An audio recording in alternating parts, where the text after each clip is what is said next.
ஜாடிகள்ல தண்ணீர் ஊற்றுங்க. எல்லாரும் கொஞ்சம் வெளியே போங்க.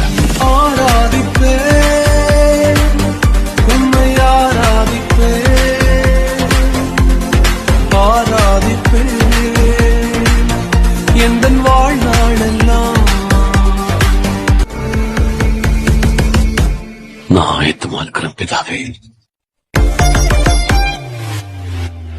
தண்ணீரை ரசமாக மாற்றி என் வெறுமையை நிறைவாக்கி நீரே, வெட்கத்தின் விளிம்பிற்கு சென்றும் என்னை நிறைவோடு மீட்டெடுத்தீரே.